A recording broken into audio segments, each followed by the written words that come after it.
This is Comic Picks by the Glick. Hey, I'm your host, Jason Glick. Jason, what's going on? What do you have for us today? Hey, well, it's another series that I started talking about initially, and then just went radio silent on after a certain point, and that is um Zeb Wells' run on Amazing Spider-Man. Because I did a review on the first like five issues that he did with John Romita Jr. World Without Love, and didn't do anything after that. Well, yeah, I did talk about dark web on a podcast, but it's like this is one of those things where it's like hey, I am reading this on a it's like on like biweekly or like quasi weekly basis through Marvel Unlimited. It's like this is one of the series where it's like I am not following it in trade paperback format. I know it's rare, it's weird. It's like I talk about everything in trade paperback format. It's like on the side, either in the blog or here. But no, this is one of the rare series I've read what has been done in like single issue form. Usually in 2-week issues, like every 2 weeks when the series pops up with a new issue like on Marvel Unlimited. And it's like this is like one of those things where like I enjoy having like a subscription to Marvel Unlimited just so I can keep reading this. It's like without having buy, bother paying for it like in its like single issue form or trade paperback form. Like I've enjoyed it. It's like it's something that what I say it's like worth reading for an entire subscription to Marvel Unlimited. Uh, Maybe it's like I guess if you're like like invested in the format, but overall it's like I did enjoy it. Like I did have issues with it like while reading it, and actually it's like rereading it like like all 60 plus issues of it before like this podcast it's like did actually kind of ameliorate some of them, but I will say that as I'm talking about them this is going to be a full spoilers thing. So if you're worried like about finding like oh my god like do I want to know about what's going to happen here? Yeah, you may want to just like stop listening right now. That being said, it's like I did enjoy it, but there are qualifications I want to explore here. Specifically, like the bits about that kind of follow up on from previous runs here because this is a run on Spider-Man that's following up from the Nick Spencer run that started out pretty well, matching the like the comedy. Initially had like the kind of comedy and drama that I like from seeing like a Spider-Man like story, but then after around issue 50, it just basically went more like dramatic and serious than I liked from seeing in my Spider-Man comics, and also just like went into a like a storytelling form where like, hey, we're gonna like I'm gonna try and explain away all the like the stuff that I didn't like about previous Spider-Man runs, like in my run. So hey, enjoy that. And that just kind of got ridiculous like towards the end. Then we got a like weekly Spider-Man Beyond run, which I did talk about and I did kind of like because this is just all about giving like the spectacular Spider clone Ben Riley, his big epic Spider-Man like run like Spider-Man run. It's like and even though it's like it got more serious towards the end, it's like I do remember enjoying it, and it also basically like, paved the way towards like Zeb Wells taking over the Spider-Man like series full time. Now I did like like Wells's issues in the Beyond run, like more than other writers, and he's also had like a lot of other like storylines like like in Amazing Spider-Man, right, prior to that one too. But this is the first time that Wells has been given like full reign as far as like talking about what Spider-Man is like giving like Spider-Man's like adventures like on a weekly or bi-weekly basis. So, but there are like a couple main threads that he sets up here. First being that, Spider-Man and Mary Jane are unfortunately no longer together because of reasons, as we find out the start of the series. Something happened that it didn't that basically put a wedge between them, and now they're no longer together. Then you've got the fact that, hey, Tombstone, like the super strong albino African American gangster, is now like trying to make a play for like for all the it's like all the criminal activity in New York, and he's like that's also something that plays out in the first volume. It's like, oh, it's like, and let's see, and there's also the fact that Peter and Norman Osborn are like actually working together now because, hey, after Norman Osborn's sins were expunged by the Sin Eater in Spencer's run, well, now he's actually trying to be a good guy, and as we find out as the run goes on, he's trying to be a hero as well in the form of being the Gold Goblin. So you've got lots of like threads that that start off in the it's like in the initial part of the series, and Wells does like playing up like from Tombstone trying to set up Spider-Man as being his proxy in terms of beating up like like Wilson Fisk's son, the Rose. It's like it's gonna play for territory, but then Spider-Man managed to turn that back on him. It's like, and also Mary Jane is also with this guy Paul Rabin, and they've also got a couple of kids together. It's like, how did that happen? It's like, and also there's the Living Brain, which is trying to find out who is Peter Parker. It's like that's also something that's like hit up in the anniversary issue of issue 6 of this run. Now, one of the things I think that makes a good Spider-Man story is the mix of comedy, drama, and action. And I think that the early issues of this run do a good job of balancing the this stuff more often than not. It's like setting up Peter's conflicts against Tombstone, like his um his relationship with his new relationship with Norman Osborn, after Osborn is trying to be a good guy and all, and also with it's with this living brain, like trying to corral the Sinister Six into like being its own force or good to a certain extent, and also other stories Spike Spider-Man teaming up with Wolverine to to track down Mary Jane after she's been kidnapped by Moira McTaggart. It's in after the um next most recent Hellfire Gala, not the Hellfire Gala where everything went to hell for the X-Men, but the one before that. And also bits where with Judgment Day, where Peter meets up with Gwen Stacy again, and subsequent storylines where it's where Peter has to fight against not one but two hobgoblins, and Norman also has to try and help him out there, and that leads to stuff Dark Web, where Ben Riley incensed at how Peter has take how he believes that Peter's taken his memory after the Beyond arc. Now he wants to team up with with Goblin Queen, Madeline Pryor. It's because they basically believe that they've basically been have their memories stolen by people who've wronged them. So that's kind of where I left off.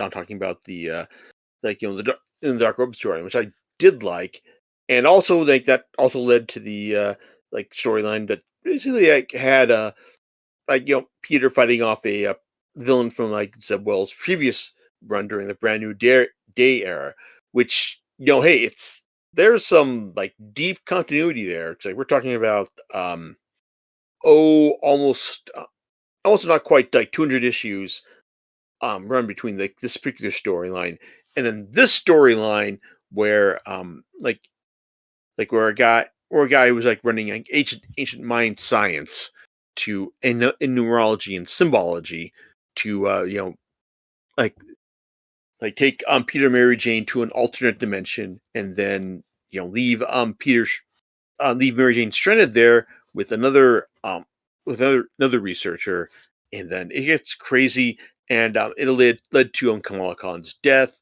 Which, yeah, it's like that's not necessarily a good thing, but I think that the worst thing about that was more the fact that they tried to speed run the fact that, hey, Kamala Khan is like a true hero to the point where, like, hey, we can just like speed run her death and just bring her back like as a proper mutant, because that like serves the like a multimedia side of Marvel. It's like, and that's sure fine. Like I'm fine with that. I mean, people who are fans of like Kamala Khan are probably like incensed about that because like, oh no, she's dead and she's never coming back. But no, they always all the heroes always come back.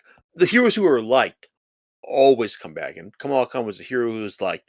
So the fact that she was brought back in short order was just more annoying than anything else. 'Cause it's just basically kind of cheapens the whole thing. But superhero death in comics is just basically has basically just been cheapened ever since the '90s more than anything else. Because if you believe that someone is going to die and not come back, then the reason they're not coming back is because nobody liked them in the first place.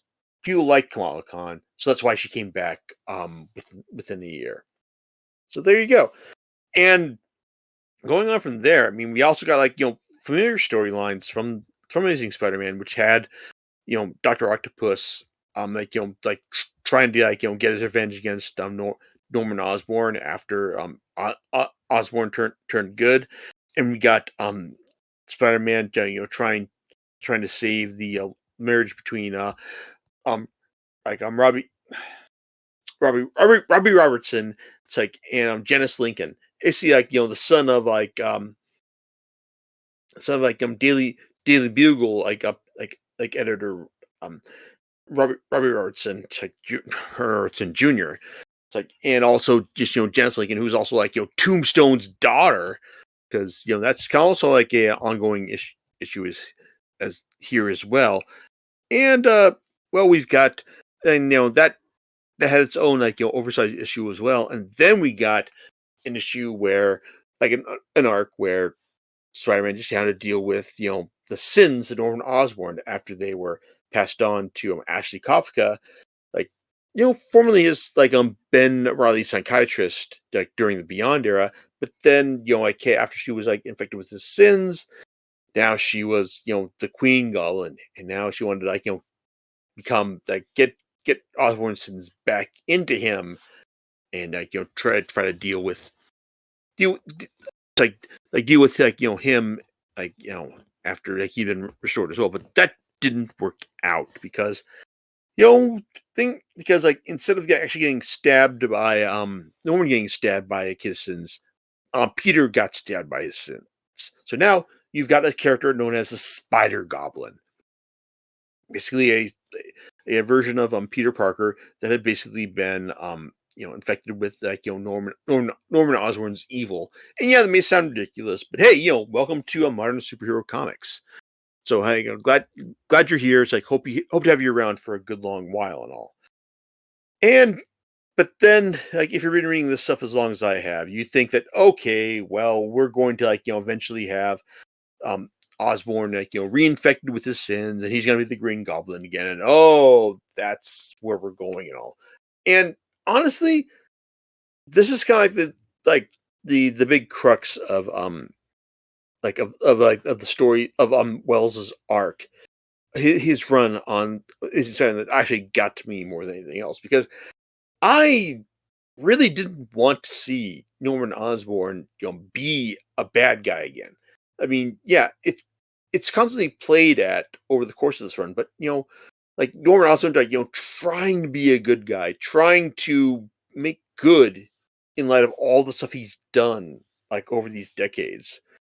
It's like I I actually liked seeing him play towards that, and when you got to the storyline, like in it's like starting with issue 32, and basically pretends that oh Peter's absorbed Norman's sins, so it's gonna eventually end with Norman absorbing his sins again and becoming the Green Goblin, and it's the status quo is resolved.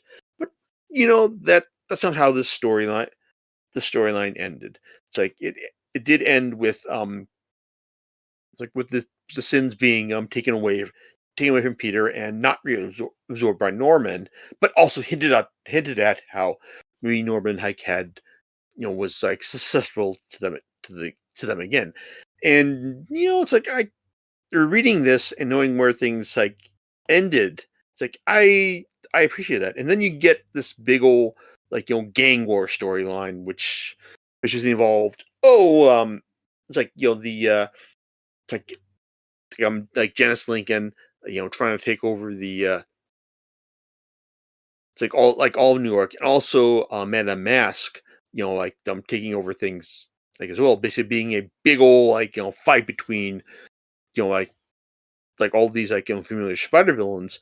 Like this actually a lot of fun because it did manage to balance action, drama, and comedy in a way that I do like with the Spider-Man, and also had brought back Wilson Fisk in a way that made sense, and also paid proper respect to his relationship with Typhoid Mary as well. It was good fun. I enjoyed it. And then you built basically had more issues, building up towards the eventual fight against the Green Goblin. Also with but also with the Sinister Six, trying to get Flint Marko out of prison, sorry, out of the Ravencroft Institute for the Criminally Insane, and also Spider-Man trying to get Mary Jane's and it's like aunt out of the out of the as well, because currently she had been driven nuts by Orcus's manipulation of the Krakoan drugs in X-Men. So hey, synergy between titles now, and also hey, it's Ben Riley is still trying to pay Peter Parker back for what he believes is his theft of Peter's memories in this storyline as well. So, but then you get to it's like the big conflict in issue 50, when you find out that not only has like not only have Norman some sins found themselves back into himself, but they've also managed to infect Peter as well. And so you've got a storyline where basically has the Spider Goblin and the Green Goblin, trying to work together to ruin everyone's lives.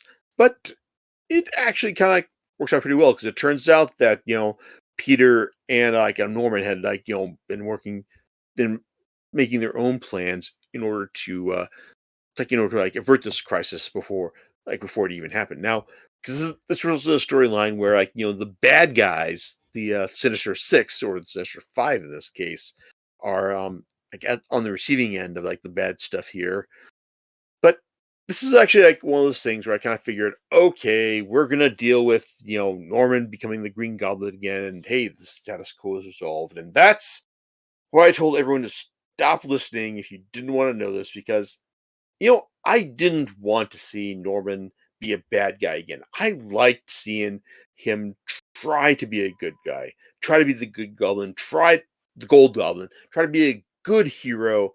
And here we go. That actually worked here. It turns out that no, it's Wells isn't actually going to revert to the status quo. He actually tries to seal off the idea of Norman being a bad guy again, being susceptible to his sins. And I I really enjoyed this. I like seeing my expectations that I thought I knew how storyline was going to go, and the fact that it didn't go in that direction, I appreciated that. I really like seeing Norman being ending this arc as a normal superpowered individual in the Marvel universe, but not being his evil villainous self again. So that I really like that. I mean, that was like the one thing I was really concerned about while reading this arc. Just like, oh man, it's like I know that Nora Osborn's gonna be a bad guy again, so when are you gonna pull that trigger, man? And the fact that Wells, teased that idea but didn't pull it, I that raises my estimation of this run, like like in multiple levels for this, like here. So I really enjoyed the fact that it's like that, we got like a that we're still going to have like a Norman who is just, trying to be a good guy. It's like going into the next run of this series. I mean, yeah, I'm sure that someone will make him a villain at some point. But I like the fact that like we get like Norman Osborn, the Gold Goblin, a hero.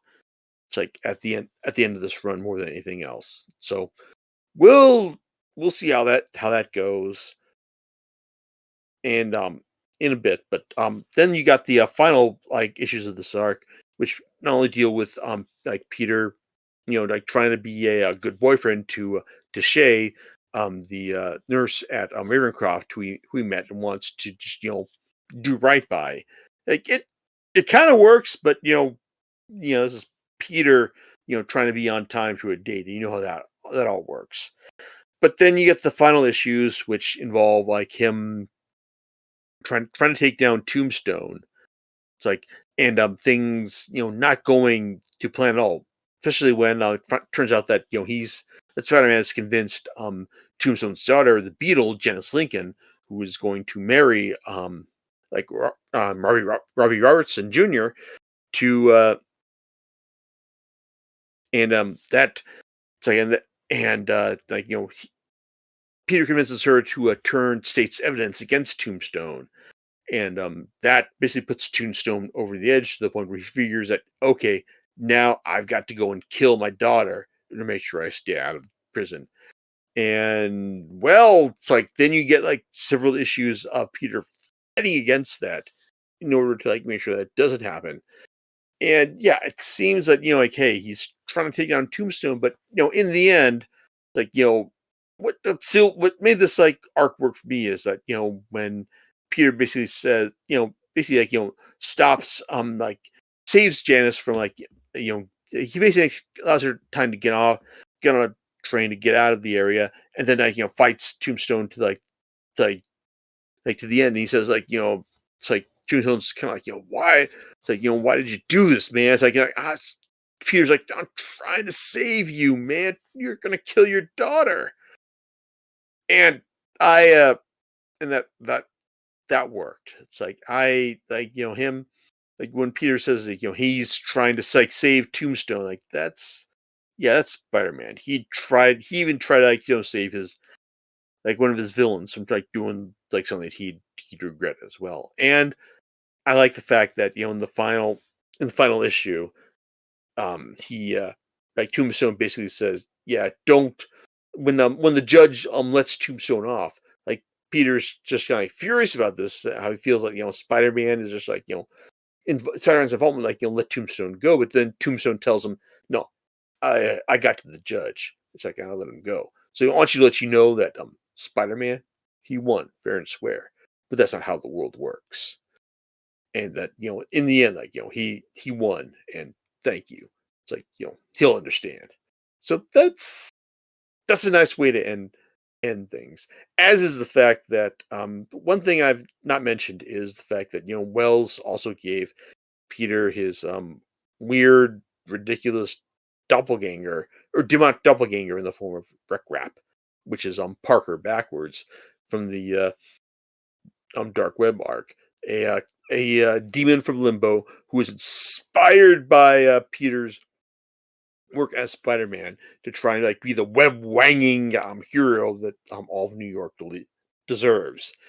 And in the end, like in the final issue, Wells basically says that hey, like like Wreck Rap is still alive and like running around, and now new writer Joe Kelly is going to use him, but well, we'll see how that goes.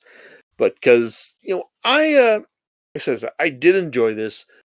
this run, but I also like this is also one that I enjoyed reading, quote unquote free through Marvel Unlimited, and and like that's not nothing. I mean, I kept reading it. I didn't, stop reading it because like I thought it was dumb, but it was entertaining, enjoyable. It's like it didn't have I can't say like it had like a lot of stuff that like thought outside the box, but I did like the fact that it spared one of like Spidey's biggest villains from becoming a proper villain again, and so that's definitely not nothing. And whether or not Joe Kelly can keep this up for the next run on Spider-Man, but I'm definitely gonna keep reading it because hey, it's like I've enjoyed Kelly's work before, and hey, it's like it's essentially free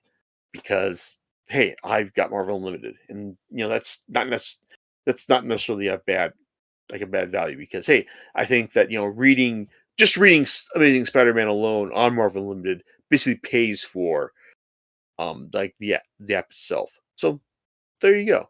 But hey, I enjoyed it, and it paid for its and Wells Run paid for itself. So that's good.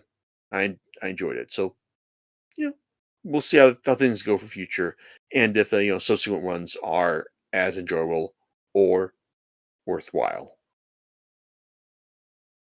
All right. So, yeah. Well, it sounds like you got your money's worth. If So, nothing else, yes. you know what you're going to be talking about next time, sir? Well, it's like the my to read list is actually kind of short on like stuff that is like stuff that is finished. So, but hey, I've got a DC crossover event that is in my list, and hey, it's called Absolute Power. And while I've got like the main thrust of that event collected, well, maybe I'll actually have to go and read some of the other tie-ins to that event in order to make a full proper podcast about it. So there you go. All right. And we'll catch you next time on Comic Picks by the Glaive. Later's everyone. Bye.